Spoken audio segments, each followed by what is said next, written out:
Joaquín Terrazas y la Guerra Apache. El coronel Terrazas lideró una de las campañas más decisivas contra los apaches en el norte de México.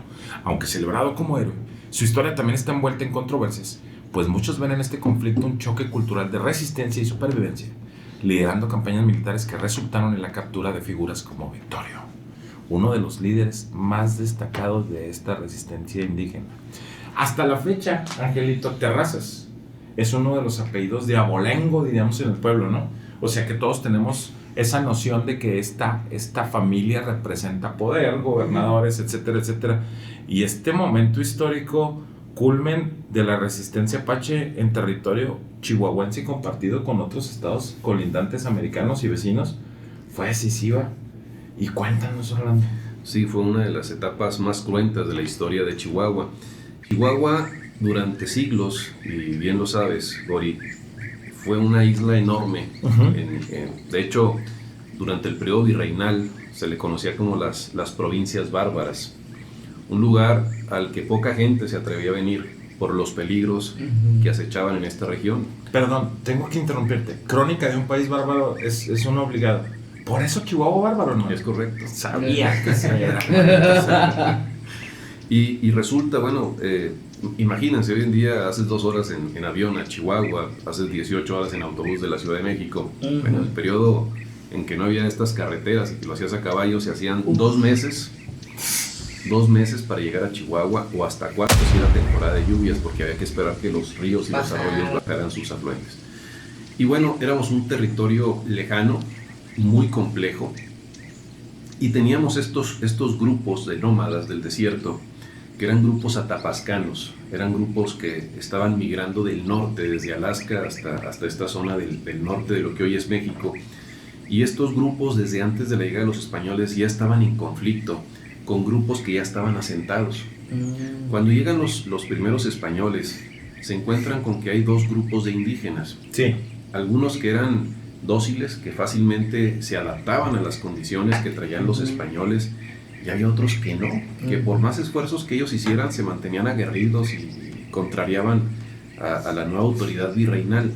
Entonces a los indios, incluso les apodaban indios mansos, les preguntaban, bueno, ¿y esos otros aguerridos, violentos, esos quiénes son? Entonces en su dialecto decían, esos son apachus, significaban el enemigo. Desde antes de la llegada ya peleaban entre las tribus indígenas. Los apaches eran muy parecidos a los vikingos. Ustedes saben que los vikingos eran depredadores. Pero los apaches también depredaban, eran nómadas, había pueblos seminómadas y sedentarios en esta región. Entonces en la época del cultivo, de la cosecha, pues llegaban y se robaban lo que hacían. Entonces había guerra entre estos pueblos indios. Y a la llegada de los españoles, pues se les dificultaba, porque estos grupos nómadas no querían quedarse en un solo lugar, estaban acostumbrados precisamente a ir de un sitio a otro. La mayoría de estos pueblos, conocidos también como pueblos vaqueros, iban siguiendo las grandes manadas de bisontes que pastaban en estas inmensas llanuras. El bisonte americano fue poco a poco casi extinto para quitarle competencia al ganado que era traído de Europa. Entonces, después de que millones y millones de bisontes pastaran en estas tierras, a finales del siglo XIX llegaron casi al exterminio. Sí. Se han salvado y hoy en día se hacen grandes esfuerzos en volverlo a introducir en los pastizales, sobre todo de la zona de Janos, aquí en Chihuahua. Sí. Pero bueno, cuando el bisonte empieza a escasear, pues estos grupos de apaches empiezan a merodear y a buscar su sustento, como diera lugar, y empieza a generarse un conflicto entre estas primeras colonias de españoles, y este conflicto va a durar cerca de 200 años, conocido como la guerra contra los apaches. Eso me encanta, porque luego en la historia y sus recuerdos no tenemos la dimensión de un conflicto de 2 siglos. Es curioso, y fíjate que somos, como estado, el único estado en el mundo que creó leyes para otorgar recompensas por asesinar seres humanos, que eran los famosos contratos de sangre, o las contratas de sangre, en el cual el Congreso del Estado de Chihuahua estableció un sistema de recompensas que se pagaba a los mercenarios por cazar apaches. Ya. Entonces era tan grave el problema en el estado, era tan difícil la situación, que finalmente primero fueron los españoles, que duraron siglos combatiendo a los apaches, luego los mexicanos y después los norteamericanos, porque acuérdense que nos quitaron buena parte del territorio del norte. Correcto. Entonces, los apaches se mantuvieron en guerra durante estos 200 años y llegaron también casi hasta su exterminio, porque eran realmente aguerridos.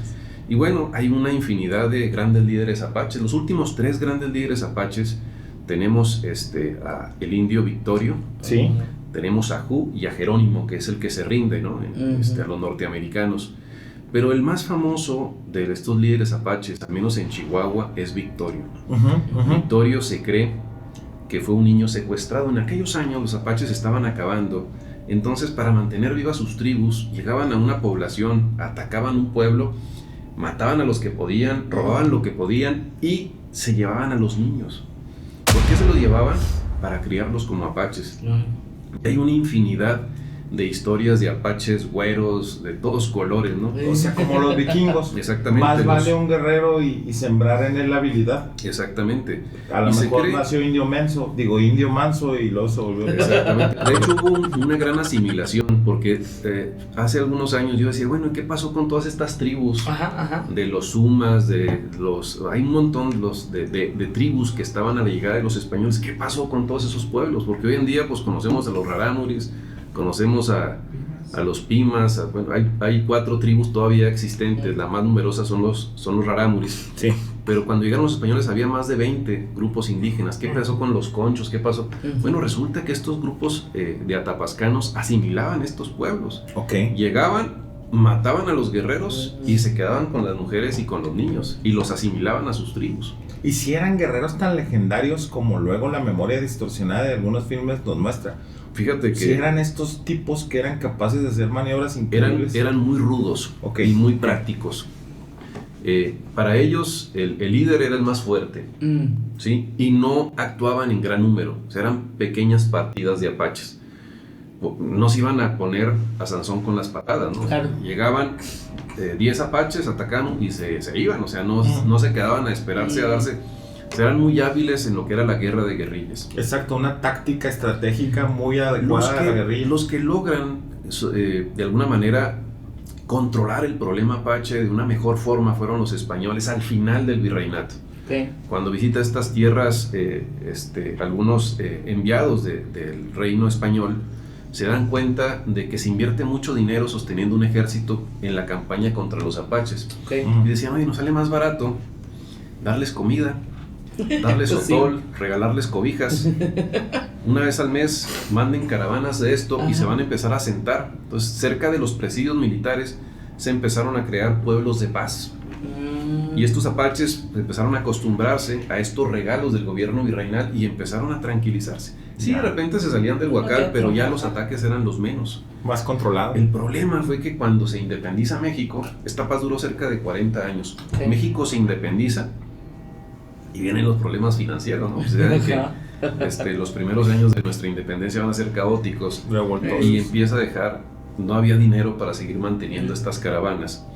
Los apaches dejan de recibir estas viandas y de nuevo se activa la guerra contra los mexicanos o contra los blancos. Y continúa la etapa más cruda, que es esta última etapa de la guerra apache, donde se crean las contratas de sangre, donde vienen mercenarios de todo el mundo, precisamente atraídos por estas recompensas, como el Crocker, que fue un mercenario irlandés. Correcto. Que se trajo un montón de gringos a matar apaches, pero el cuate llegaba a los excesos de que llegaba a los pueblos de paz y le valía, mataba indiscriminadamente. Y curiosamente este Crocker era era un desgraciado. Ay, qué bárbaro. Un hijo de la chingada, Orlando. Porque llega, emborracha a una población indígena, los masacran y llega con todas las cabelleras a cobrar la recompensa a la recaudación de rentas aquí a la ciudad de Chihuahua. Era gobernador del estado Ángel Trías. A Trías le dicen, oye, espérate, lo que acaba de hacer es una masacre de indios que no tenía. Y se niega a pagar la recompensa porque mató a gente inocente. Correcto. Entonces el cuate se molesta tanto. Estábamos en la víspera de la guerra con los Estados Unidos, que Crocker y sus hombres, ¿sabes lo que hicieron estos desgraciados? Se fueron a poner a la orden del general Doniphan, que era el que venía a invadir a Chihuahua, de las tropas norteamericanas, y le explica todo lo que tramaban los chihuahuenses para enfrentar al ejército norteamericano. Es por eso que nos pusieron la famosa batalla de Sacramento. Pues es una masacre de chihuahuenses, porque este tipo y sus hombres dan a conocer el plan que tenían las defensas chihuahuenses para combatir a los norteamericanos. De origen irlandés, ¿verdad? Ya no voy a festejar San Patricio. Y bueno, fíjense que la guerra continuó. O sea, Chihuahua fue el escenario de muchos movimientos. Ahorita hablamos del cura Hidalgo, pero luego después viene Benito Juárez, la intervención francesa. Y es ahí en esta época, que es la última etapa de la guerra apache, donde aparece la figura mítica de un personaje que hoy, antes era considerado un héroe en toda la extensión de la palabra. Hoy, con el pensamiento que hoy tenemos, las nuevas generaciones lo consideran un genocida. Pero hay que entender la moral y las condiciones de cada tiempo. Claro, el hombre y sus momentos. En ese tiempo, fíjense, el estado de Chihuahua le erigió un movimiento a Joaquín Terrazas, porque él precisamente, después de entregar su vida a combatir a los apaches, y de la famosa batalla de Tres Castillos, que es la última batalla contra los apaches, es considerado un héroe chihuahuense. Incluso lo tenemos en el muro de honor del Congreso del Estado, está en la rotonda de los hombres ilustres de Chihuahua. En la Revolución Mexicana, las tropas revolucionarias destruyeron todos los monumentos hechos durante la época porfirista, excepto porque le tenían tanto respeto a los revolucionarios, a Joaquín Terrazas, que no se atrevieron a demoler su monumento. Hoy en día, estos grupos de gente que lo considera, quieren destruir ese monumento porque consideran que fue un genocidio. Bueno, hay que entender la moral y las condiciones históricas de cada etapa. En aquel tiempo los chihuahuenses veían a los apaches como el mismísimo demonio, y en Joaquín veían a su salvador, ¿no? Por eso lo consideraban un héroe. Si hoy en día lo vemos en perspectiva, dicen, no, pues que este hombre acabó con los apaches, es un genocidio. Bueno, era una guerra, ¿no? Pero bueno, que ahí es un tema polémico. Pero nosotros siempre hemos pensado al igual que tú, o sea, el hombre y sus circunstancias. O sea, esta corrección excesiva de una generación de cristal, por ejemplo, con obras históricas, desde el cine, pasando por otros momentos, como dijiste tú. O sea, el hombre y sus circunstancias y su tiempo lo llevaron a hacer lo que hizo. Y que la historia quede para rememorarlo. Digo, si no quieres celebrarlo como tal, lo entiendo, pero que te metas con lo que en su momento nace, y luego ese detalle de decir propios y extraños, hasta los revolucionarios lo respetaron. Así es. Fíjate que hablando del cine, ahorita que tú comentas, la historia del Indio Victorio bien pudiera ser una película hollywoodesca. Sí, cómo no. Es una historia fantástica. Desde el rapto. Se piensa que su nombre real fue Pedro Cedillo, era un niño de 4 años, secuestrado. Unos dicen que de la hacienda de Encinillas, otra de la hacienda del Carmen, más al norte. Y en el ataque los apaches matan a su madre, que se llamaba Victoria. Matan a la madre, se llevan al niño, y el jefe de la tribu lo rebautiza. En lugar de Pedro, le pone Victorio. Y dicen que era porque el niño no dejaba de llorar el nombre de su mamá. ¡Ah! ¡Mátame! Guillermo del Toro, oye esta. Sí. Y resulta, bueno, le ponen a una madre postiza, le enseñan la lengua, le enseñan a vivir como un apache, a comer, a cazar, a hacer todo como un apache. Y con el paso de los años, este niño Victorio se convierte en el favorito del jefe de su tribu. Allá en aquellos años ya los Estados Unidos también estaban en tratos de paz con la nación apache, y el jefe le dice a Victorio, acompáñame a los Estados Unidos, a Nuevo México, que hay una convención de jefes apaches para ver las condiciones de paz con el gobierno de Estados Unidos, y él va. Cuando están ahí, finalmente deciden firmar la paz y aceptan irse a vivir a las reservaciones indias, y el jefe le dice a Victorio, y era un hombre muy grande de edad, le dice, tú ve a nuestra tierra, ¿no? Lo que es Chihuahua, y avísale a la tierra, avísale a la gente que ya hay paz de este lado del río, ¿no? Que ya hay paz con los norteamericanos. Entonces Victorio regresa a Chihuahua, en el camino su caballo se le muere, se acerca a un rancho y por la madrugada se roba un caballo. Los perros lo delatan, los rancheros se despiertan, le disparan en la oscuridad, lo dejan malherido, él cabalga malherido hasta llegar a un campamento apache.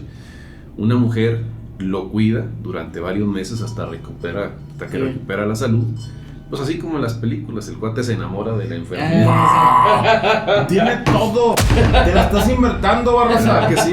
Y resulta que él dice, pues yo quiero mujeres. El cuate se quiere casar con ella. Dice, nada más que tengo que terminar la encomienda de mi jefe.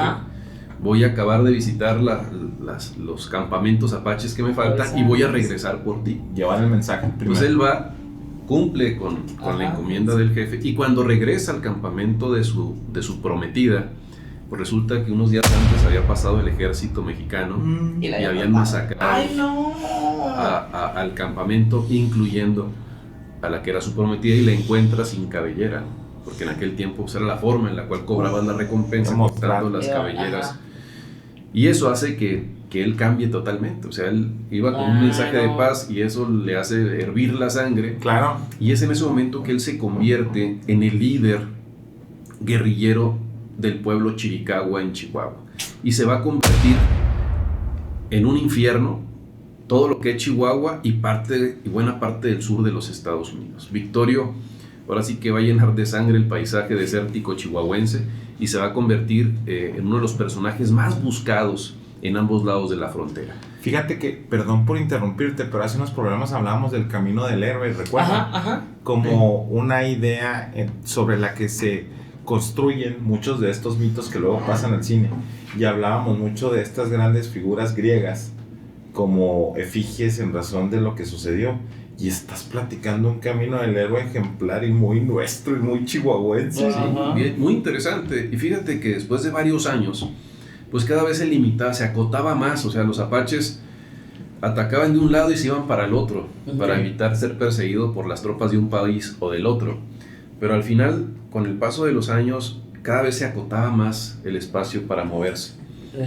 Y finalmente Victorio logra convencer a varios de sus paisanos de dejar algunos campamentos, algunas reservas norteamericanas, porque los gringos les dijeron que les iban a dar tierra, pero no les dijeron dónde, ¿no? Y les dieron algunos de los peores lugares para vivir, y los convence para venirse a buscar tierras acá para este lado, para Chihuahua. Entonces cruzan la frontera, venían con él muchas mujeres, muchos niños, y llegan a esta emblemática zona de Tres Castillos. Cuando llegas a Tres Castillos, muy poca gente conoce este lugar, es fabuloso, porque es una planicie desértica, así, es planito, tienes así a simple vista, casi 60 kilómetros a la redonda, tú puedes ver así porque se ve la planicie desértica, como si fuera un mar blanco, ¿no? Es increíble. Y en ese mar desértico, al centro se levantan 3 cerros pedregosos. Y esos son los Tres Castillos. En temporada de lluvias, se forman tinajas alrededor de estos 3 cerritos, que es lo que atrae la fauna, y desde tiempos inmemoriales los cazadores y recolectores llegaban ahí precisamente buscando agua y buscando alimento. Pues, acampan en ese lugar varios días y de ahí continúan. Joaquín Terrazas, que era este personaje que durante muchos años se había encargado de luchar en contra de los apaches, empieza a buscar el rastro de los apaches. Entonces cuando él anda haciendo este rastreo, llega a Tres Castillos y se da cuenta de que los apaches acababan de estar ahí.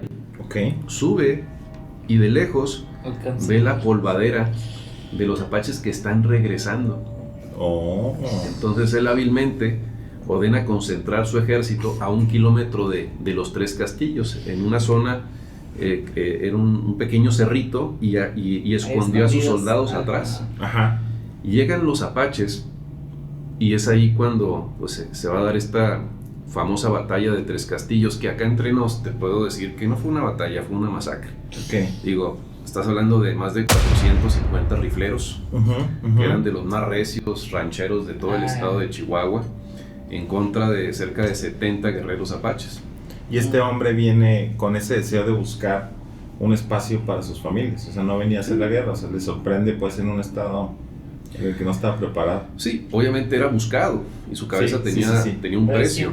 Entonces hay algunas cosas que cuando tú lees el informe de Joaquín Terrazas no cuadran, porque en el informe dice que cuando llegan a Tres Castillos, el indio Victorio baja de su caballo y junto con otros 30 guerreros apaches se lanzan a trote sobre el ejército sobre el ejército de Joaquín Terrazas. Imagínate tú, 30 apaches contra Inverosímil, 450 ¿no? hombres, Sí, ¿no? Ahora bien, los apaches traían armas, pero de lo que podían. O sea, no creas tú que andaban muy bien armados. Correcto. Mientras que los chihuahuenses sí venían mucho mejor preparados en ese sentido. Entonces, no, a mí me da la impresión, y bueno, esto lo digo a título personal, porque estuve en el sitio y considero erróneo el informe de Joaquín Terrazas. A mí me da la impresión que Joaquín Terrazas mintió en su informe. Claro. Porque creo que de alguna manera él convence a Victorio a regresar a Tres Castillos para hablar de paz. Ya. Y lo Es lo embosca. que yo pienso que fue una emboscada. Claro. Porque no tiene lógica. Los apaches eran exageradamente desconfiados, muy audaces, muy astutos. Claro, les digo que puedes ver a 60 kilómetros alrededor, no hay árboles, no hay nada. Ellos, claro que habían visto una columna de polvo de 450 soldados a Por caballo. supuesto. Pues ellos sabían a dónde iban y no sabían que estaban ahí. Y decir, bueno, si ya estás ahí, los tienes a 1 kilómetro, ¿por qué bajas de tu montura y te vas caminando? Sí, no es ni No congruente cuadra. con la visión Pero bueno, de guerrilla y exactamente. con sus estrategias. Ahí lo lógico era, pues agarren sus caballos y vamos a más poder, ¿verdad? Sí. Pero resulta que, bueno, según la versión que nos comparte Joaquín Terrazas, se da una carga de estos 30 guerreros apaches y había una avanzada de 2 rarámuris de Mauricio Corredor y su compadre Roque, y eran muy buenos tiradores. Entonces, cuando ven la carga de los apaches, abren fuego contra el más grandote. Como ya les comenté, los apaches solían elegir a su líder el más y era precisamente Victorio. Entonces le disparan y les explotan en el pecho las balas de los rarámuris, y esa es la muerte del indio Victorio. Los apaches se repliegan con su líder herido, va a morir unas horas después. Anochece, estamos en la noche del 14 de octubre de 1880.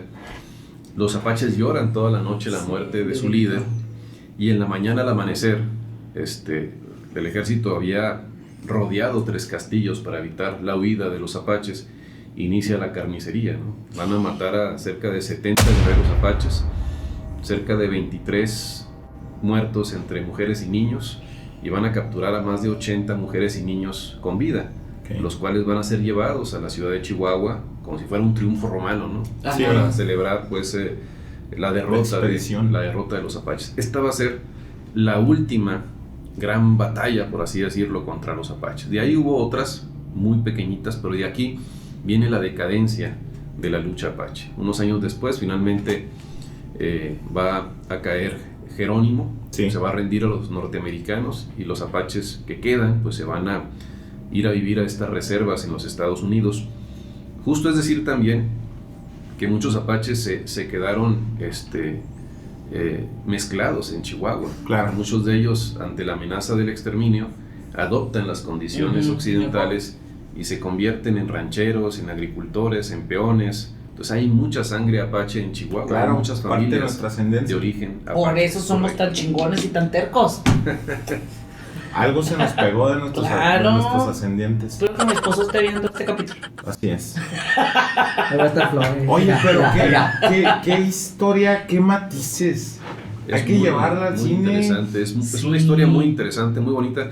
Joaquín Terrazas es famoso. Bárbaro Productions. Suena bien, oye. ¿Por qué?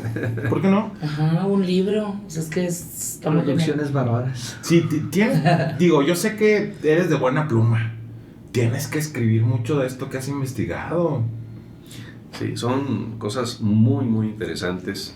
Y bueno, digo, el caso de Joaquín Terrazas es famoso por el tema de la lucha contra los apaches, pero también fue un personaje que luchó durante la intervención francesa, fue liberal en tiempos precisamente de la Guerra de Reforma, tiene mucho de dónde sacarle a este personaje, ¿no? Finalmente, hombre, contrastes. Curiosamente, muere en la pobreza.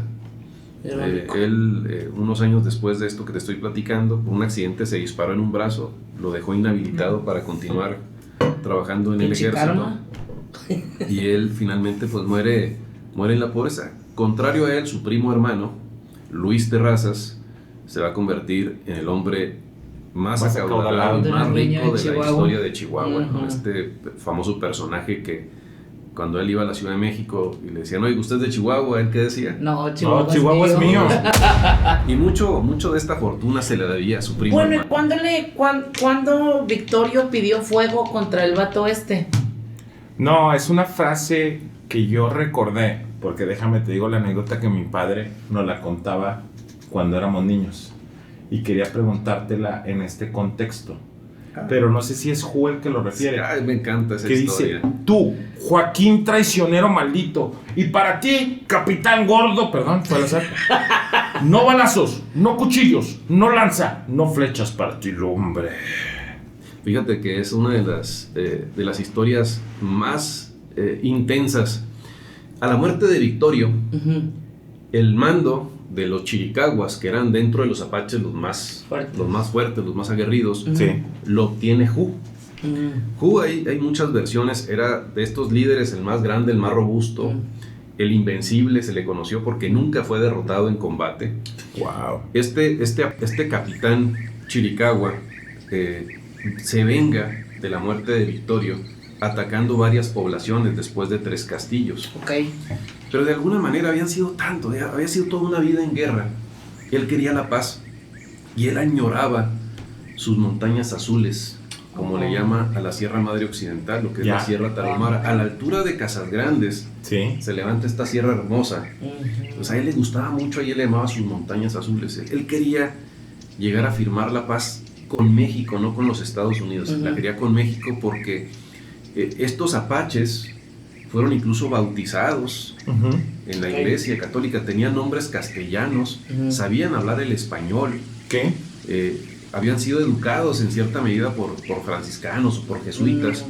Entonces había este vínculo más cercano a México que a los Estados Unidos. Sí, se sentían más cercanos a todo lo que ya Pues, habían aprendido. ellos querían de alguna forma entablar una negociación de paz. Y Ju finalmente se pone en contacto con Joaquín Terrazas. Había un segundo de Joaquín Terrazas, originario de Galeana, Sí, que era el capitán Juan Mata Ortiz. Sí. Y estos dos hombres acuerdan con el indio Ju. Decían que Ju era tartamudo, que se llamaba, unos dicen que Juvencio, otros que Juan. Y cuando le preguntaban su nombre, le decía Ju, Ju, Ju, Ju, Ju. Pero decían que era el indio. No estoy seguro de si sea de los mitos, pero otro datazo cósmico, ahí güey. va. Y resulta, bueno, que ellos hacen un primer intento 2 años después de la masacre de Tres Castillos, muy cerca de Tres Castillos, en la hacienda de Aguanueva, ahí por donde está el ejido La Esperanza, los que son aquí de Chihuahua Ujú. lo ubiquen, ahí se reúnen. Sí, Pero cuando estaban llegando los apaches, uno de los rancheros Ujú. estaba ahí labrando la tierra al llegar a la hacienda, voltea a ver a uno de los líderes apaches y le hace esta señal. ya. Entonces, piensa que es una emboscada y los apaches se dispersan. Unos meses después, de nuevo Joaquín logra sentar en la mesa de la negociación a Ju, Ok, y es en Casas Grandes. A 2 kilómetros de Casas Grandes se establece un campamento de negociación y ahí empiezan las pláticas. Y bueno, la negociación era entre Joaquín Terrazas, Juan Mata Ortiz y el indio Ju. ok, El indio Ju llama a Jerónimo Ok. y Jerónimo se viene con varios guerreros de Nuevo México y se establece esta mesa de negociación porque Ju ya quería firmar la paz y que el gobierno de Chihuahua les diera tierras precisamente en esa zona de Casas Grandes para asentarse. Ajá.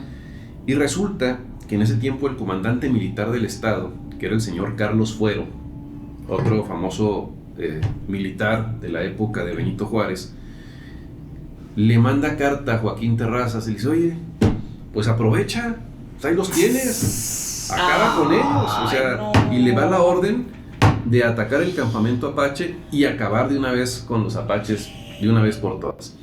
Entonces Joaquín se pone de acuerdo con Juan Mata Ortiz y le dice, mira, en la mañana, al amanecer, tú vas a avanzar por la ribera del río Casas Grandes, Ujú. ¿sí? Yo voy a darle la vuelta al cerro, que es el cerro de Moctezuma, como se le conoce hoy en día. Antes le era el cerro de Montezumas. Y vamos a hacer una pinza para atacar por los 2 flancos y para que no se nos vaya ni uno, para acabar con todos. Y así lo hacen, pero el problema es que Juan Mata Ortiz se adelanta 1 hora al ataque. Por una mala coordinación. Entonces él ataca 1 hora antes, todavía estaba muy lejos Joaquín, y eso le permite a la gran mayoría de los apaches que se encontraban reunidos ahí poder escapar. Entonces dice que en el escape, precisamente coordinando la huida, el indio Hu desde una colina le lanza esta ahora sí que amenaza con todo el odio, que dice: Joaquín, traicionero, y para ti, Capitán Gordo, que era el que estaba masacrando a los que quedaban rezagados, dice: para ti, Capitán Gordo, que era Juan Mata Ortiz, dice: para ti no bala, para ti no cuchillo, para ti no flecha, para ti lumbre, le dice. Y dicen que esa amenaza era porque supuestamente, digo, estas cosas que a veces platico, y se las platico, son cosas que encuentro no en un libro, sino cuando voy a los pueblitos y me siento a platicar con los señores. Es que eso es un maldito oro. Dicen que Juan Mata Ortiz tenía un mal hábito, un mal gusto por cazar águilas, halcones, aves de presa, ¿no?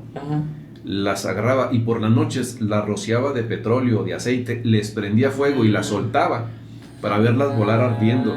Por eso. Los apaches, Ahí se lee la leyenda de las brujas bolas de fuego. Los apaches veían en esa acción pues algo muy nefasto. Claro. ¿No? Entonces dicen que por eso le dice: para ti lumbre.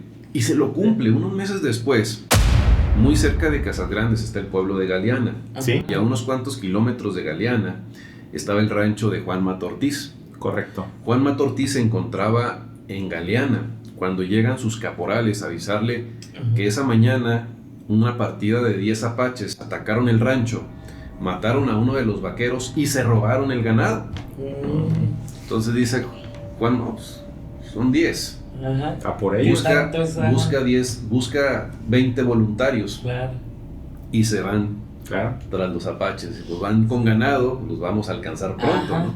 Sí. Entonces, si ustedes han ido a Casas Grandes, se cruza el puerto del Chocolate. Desde tiempos virreinales era el camino real que comunicaba esa zona, que es esta parte de la sierra que se abre y que da un acceso natural entre los cerros, que es el puerto del Chocolate. Estrecho. Exactamente, por ahí cruza la carretera actualmente.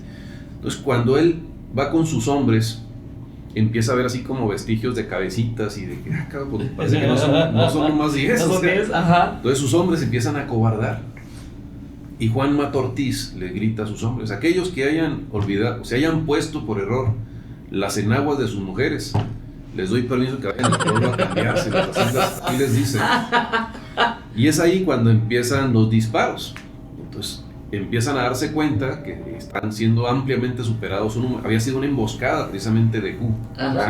Y Hu les dice a sus apaches: me los matan a todos y me dejan a menos al gordo. Entonces estos 20 hombres se repliegan hacia una colina y desde ahí los apaches empiezan a subir y empiezan a caer 1, 2, 3. Finalmente quedan 2 con vida: Juan y uno de sus hombres mal herido. Dicen: a ese me lo dejan vivo para que platique la historia.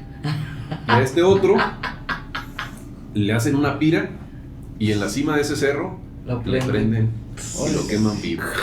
Y esa fue como la venganza de Hu fue consumada, precisamente después de esa famosa emboscada, ¿no? No, ¡qué chido! No somos hombres, somos payasos. ¡Exacto! O sea, y ahorita todo les da ansiedad. Y los huevos del primer cabrón de: a ver, se pusieron los calzones equivocados, regrésense culos. Y el otro cabrón: así se va a hacer. ¡Qué chido! No, sí somos unas niñas. ¿Y qué historia tan increíble?